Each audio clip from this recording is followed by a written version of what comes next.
November 2004, I had just taken over of command of Strike Fighter Squadron 41, the Black Aces. We were in the midst of workups, which was a kind of a ref tray Comp 2X. It was a 2-month at-sea period from the beginning of November until just before Christmas. And in this case, we were a little bit southwest of San Diego, usually about 60, 70 miles off the coast. I don't know exactly where it was at that day. And we were getting ready to do an air defense exercise. In this event, we rendezvous at the cap, so we're going to come off the aircraft carrier, we're going to climb up to 20,000 feet, we're going to go to our point about 40 miles south, and we're going to hold, wait for the other airplane.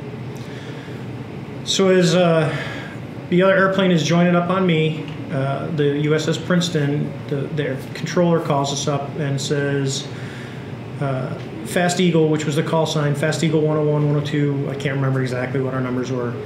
They said, hey, we're going to cancel the air defense exercise and we have real world tasking. And I said, okay. And they gave us a vector 270, which means go west, and they start calling out the intercept. We had our radars made at about 20 miles and we're looking out. So we've got a pretty good swath of the air that we're scanning. As we start tracking out to the west, they're calling, hey, 30 miles, and they're giving us what's called, it's called a BRA, bearing range and altitude. So they're saying, hey, contact is 270, 30, 20,000. So they start going, they go, hey, 20 miles, still nothing, we're not seeing anything on the radar. 10 miles, we're not seeing anything on the radar. Well, they get to a point where they call merge plot, which means the contact that we're trying to see and us are inside the resolution cell of the radar, which means they can't discern the two of us. They just see one blob. So as we're flying, we're still heading west, we start looking around because we're merged plots. Now you're into a visual arena. You're not as much worried about your radar. Plus the Wizzos are going to do the radar stuff, but they're still looking out. And I look out the right side, and I see something in the water, and it looks like about the size of a 737 in the water pointing east. So you don't see an airplane, but if you've ever been out to sea with like an underwater seamount, as the waves come and there's something right under the surface, they'll break. Same thing that happens on shore. You'll break and you'll get whitewater. So this thing looks kind of like that shape. Looks, you know, really like if you put a 737 about 10, 15 feet under the water, the waves are going to crash over the top and you're going to get this whitewater. So we see that, and then, so he's pointing east, so it would be on the right-hand side of the airplane, just forward of the wing line, is this little white, which looks like a tic-tac, which is why we call it the tic-tac, and it's moving around erratically, so it's doing this. It's not hovering, you know, it's moving just randomly around, not fast, just kind of left, right, forward, and back. There's no rotor wash, which you would see from a helicopter. It's just this odd object. And so by this time we passed by it, and now I'm starting a right-hand turn. So we're going from, on a clock code, from 6 o'clock towards the 9 o'clock position.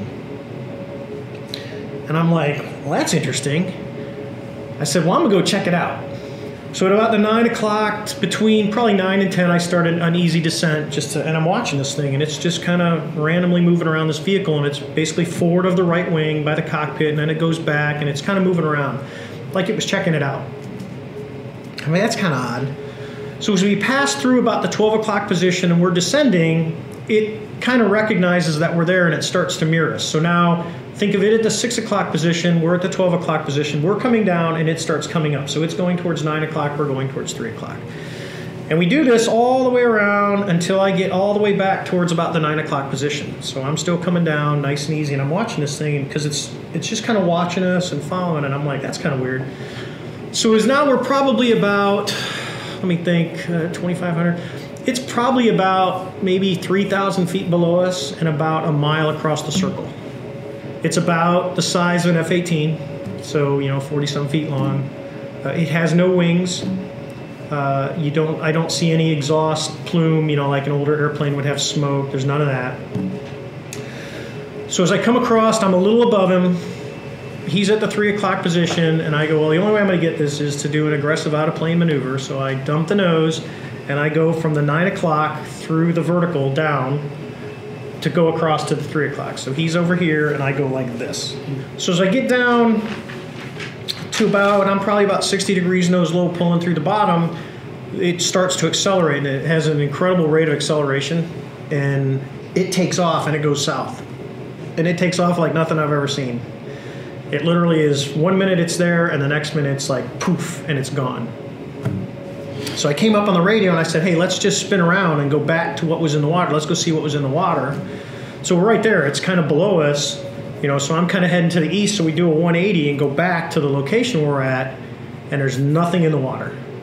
So I call up the Princeton and I said, hey, do you guys have all this? And I was talking back and forth to the controller. We got into more detail of, hey, we've been tracking these things. They've been dropping from 80,000 feet. They come straight down. They hang out at about 20,000 feet. They'll monitor. They'll just sit there. We've had nothing airborne. And then when they're done, they go straight back up and they disappear. So I said, okay. I said, well, we're going to head back to our cap, so which we're about 60 miles away, which doesn't take long in an airplane. So we start going back to the cap, and the Princeton controller calls us up and he says, hey, I'll never forget it. He goes, sir, you're not going to believe this. I said, what? He says, that thing is at your cap. It's hanging out right where you're supposed to be.